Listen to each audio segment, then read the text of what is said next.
The Lives of the Saints by Father Alban Butler, May 19th, Blessed Alcuin. The title of Blessed is frequently attributed to Alcuin, and his name appears in the Benedictine Martyrology and in some ancient calendars.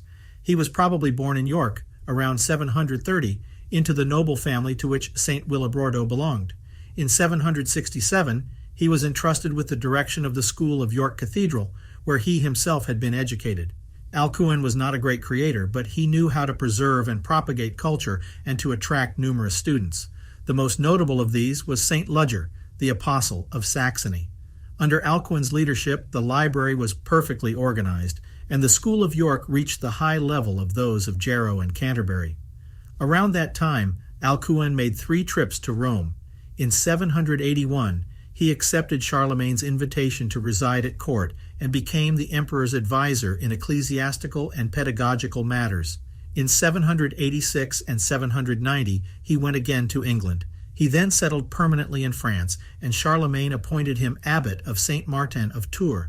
It is not known with certainty that Alcuin was a monk, and of holy orders he only received the diaconate, but Charlemagne granted him the benefices of the abbeys of Ferrières, Troyes, and Cormery.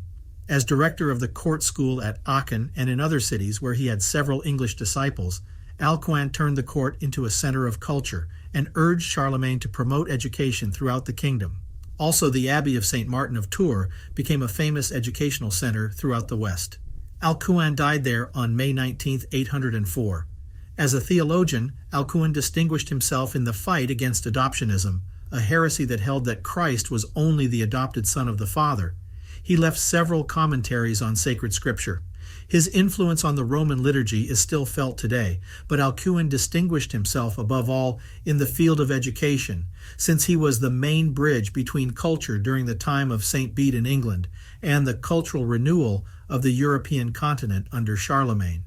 Alcuin was par excellence the teacher of his time, and as such, he devoted himself with great enthusiasm to the propagation of knowledge. Some of his works were intended to serve as texts, not always very good, in schools. Today, the most famous of his writings are his letters. About 300 are preserved, most of which are addressed to Charlemagne and to the friends that Alcuin had in England. Alcuin's correspondence shows the simplicity and moderation of its author and constitutes an important source for the study of the history of his time.